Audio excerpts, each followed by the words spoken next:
Aging well is my favorite subject. And it turns out that what we do in the very first hours that we are awake in a day is critical to the overall health of women over 50. So in this video, I'm going to share with you the 7 steps I do and I would never do in those critical early morning hours. Let's get started. It turns out waking up at the same time every day is really helpful. Our body loves it. Similarly, going to sleep at the same time every day, our body loves it. It's exactly what the circadian rhythm, our body's very own 24-hour clock, loves: consistency.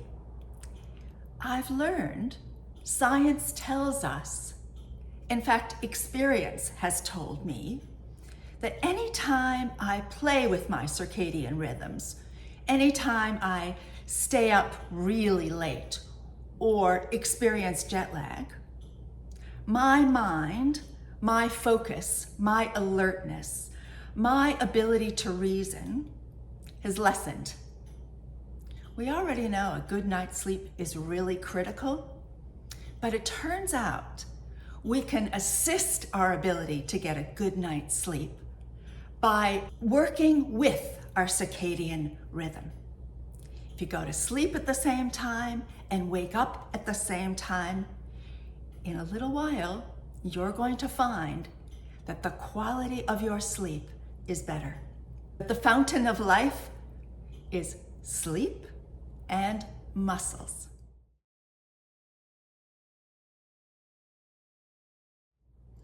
Every morning, regardless of the weather, I get my morning dose of sunlight. Now, it used to be that I would take our gorgeous love of our lives, our beautiful dog, Maddie, out in the morning. It was the first thing I did when I woke up. So if you take her into the garden, it took a few minutes for her to do what was necessary. And she was giving me the gift of sunlight. Sunlight through my eyes into my brain. She's gone now. She's been gone for about a year. So instead of going into the garden because of our lovely dog, I now step onto the balcony for those few minutes of allowing myself to breathe in good air and to allow my eyes to take sunlight into my brain. This exposure to sunlight tells my body I need to be awake, I need to function in the day and be alert. And it also tells my body that in 16 to 18 hours, it can create melatonin that will make me sleepy, because at about 10:30, I'll be ready to go to sleep. Melatonin is the hormone secreted by the pineal gland, which is in the center of our brain. You're probably aware that melatonin helps establish our beautiful circadian rhythm. You may also know that there's some behaviors that we might participate in unknowingly that suppress the creation of melatonin. The one that's discussed most often, that I think we're all the most vulnerable to, is before we go to bed, do you look at your computer and your phone? The blue light generated by those tools actually suppress our brain's ability to create melatonin.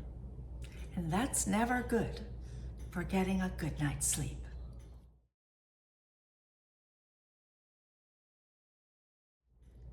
Now it's time for 2 big glasses of water. You're probably thirsty when you wake up. There's no reason that you wouldn't be. You've just gone, hopefully, a good 7 or 8 hours without any water. So your body is feeling dehydrated. So the very first thing we do before we eat, before we have coffee, before we exercise, is we rehydrate our body. You may be aware, but you may be not. Strokes and heart attacks tend to happen in the morning hours of the day. That lovely long sleep did lots of wonderful things for our body, but we weren't able to hydrate ourselves during that period. As a result, our blood gets thicker, and that thick blood makes our heart work harder. So when you wake up, treat yourself to a couple of glasses, as much as you feel you need, but certainly 2 cups of water in the morning. Rehydrate that body, rehydrate that beautiful skin.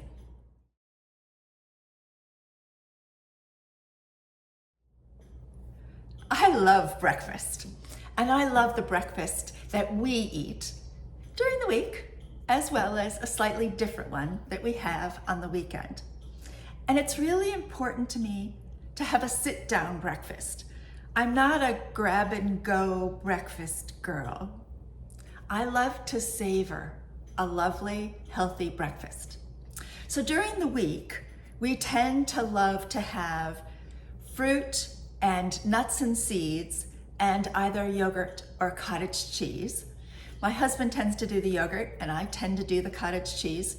Just personal preference. Sometimes we switch, but that's the general. We're looking for a combination of protein, fiber, and fat. We add fruit depending on the season. So right now we're relishing such a wide variety. We're doing mango, we're doing berries, we're doing a little bit of melon, banana. It's so beautiful to have this gorgeous rainbow of colors in our breakfast bowl. I know some of you are going to say that that is a very expensive breakfast, and unfortunately it is. I'm very sad to say that in order to keep one's body healthy, it requires buying food that has become terribly expensive. It's the truth. For the weekend, we have a little more time, so we indulge ourselves just a little bit more. We may look at eggs with cheese and vegetables. We may enjoy salmon with avocado, perhaps oatmeal. We find these balanced breakfasts are delicious, wonderful to share, and most importantly, they keep us full for a lovely long time. That's what the combination of protein, fat, and fiber does best. It keeps you full until it's lunchtime. If you've enjoyed the video so far, please give it a like. And if you enjoy the subject of aging well, we talk about health, eating, exercise, and we also look into styling so that we can look as good as we feel. Join us. We'd love to have you if you'd like to subscribe to the channel. You also might notice a hype button underneath the video. If you've enjoyed it, please give us a hype. We'd appreciate it. Thank you so much. We appreciate your watching.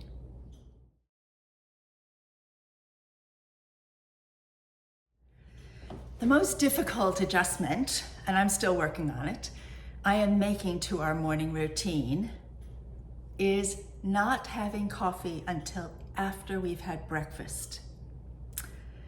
Our body creates cortisol to wake us up. Coffee, the caffeine in coffee, also stimulates cortisol and adrenaline. People like me who are sensitive to caffeine find that their response, the body response to that double whammy of cortisol from the body to wake us up and the caffeine in the coffee makes you a little bit jittery. It may foster anxiety. It may make your heartbeat more rapid. And certainly you might find that caffeine, the effect of that caffeine, is something that lasts with you throughout the day. I believe I am someone who is sensitive to caffeine. It's therefore important for somebody like me to not have coffee before I've had breakfast. The breakfast of protein and fat and fiber is likely to blunt the effect of that incremental cortisol and adrenaline from the caffeine. I'm finding this will be a process.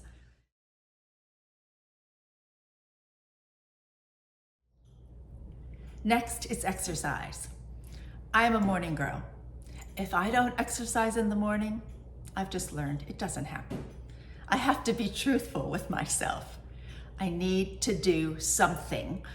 I have created, and I will link it here, a 15-minute efficient exercise routine that I do on the days that I either don't feel like it, I have a lot on my plate, I didn't have a good night's sleep, whatever reason, I might need a condensed routine. And I find that this 15-minute routine that I've linked is just perfect for me. But on a day when I have more time, ideally, I love to do, as you know, this is not sponsored, Bar 3 online. And ideally, I would do a 30-minute or a 60-minute with my favorite instructor. Her name is Kelly, if you're interested in having a look. She's a darling. I've been following her for years, so much so that my husband recognizes her voice. I love Bar 3. It's gentle, it's about toning, it lifts my heart rate just enough. It allows me to do just a little bit of minimal cardio movement, no jumping, everything's low impact. I feel safe, I feel as though I've worked out, and even though I've been doing it for years, I still find it's hard to do.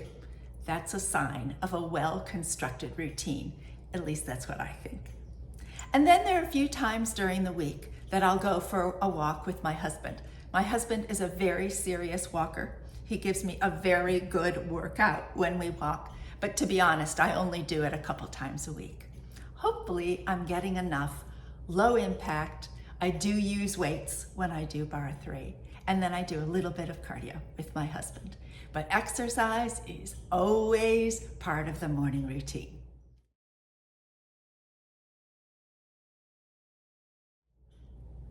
Now it's time for the morning shower. I love my shower, and I used to love a hot shower, but I've adjusted. Now I'll start with a lukewarm shower. I'll clean as necessary, and then at the very end, I'll finish with a very cold blast on my body, on my hair. When I first started the cold blast routine, I only lasted, 5 seconds or so. I am slowly increasing the amount of time I can endure a very cold water blast. And I do it because it makes me feel great. I feel energized. I feel a lift in my mood. I feel a surge of happiness. You may be giggling. You may think, who would choose to stand in a cold shower? I know, but it works. I believe my mood, my ability to smile, to have a click in my step, to see the world in a positive way, has been energized by my addition of the very cold shower at the end of the shower. If you give it a try, let me know what you think. Have you become a convert to the cold shower blast at the end? I hope so.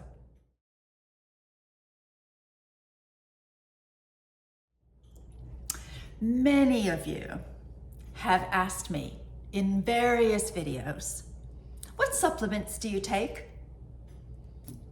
And my answer is always the same: none. I don't take supplements. I never have. It's my personal view. I am not a doctor. I am not a scientist. But my personal view is that I would rather spend my money on the best quality, the most organic, seasonal fruits and vegetables, everything we put into our bodies, than rely on supplements, which is an industry that I can't begin to understand. Certainly, if ever science or my doctor was able to verify for me that this particular supplement was, as is on the label, and is proven, because there are reliable studies, that it will assist our health in a particular way, I will absolutely reconsider. But for now, this face, this body, such as it is absolutely supplement free. Let me know what you think of that. I'm always open to hearing your wonderful thoughts on what are definitely some controversial subjects. That's it for me. Thank you so much, as always, for watching. Should you have any questions or any concerns, pop them in the comment section below. I try to answer each and every comment or question that you leave for me, and I welcome any sort of discussion. I know the subjects, particularly that I raise in this video, are somewhat controversial, and I believe that we all learn from one another. So discussion is a wonderful thing, and I welcome that. I hope you're enjoying the change of season. I'm really excited. Summer is my favorite season, and it's just around the corner. So continue to be well. Thank you, as always, for watching. Get up, get dressed, be happy. I can't wait to see you next time. Bye-bye.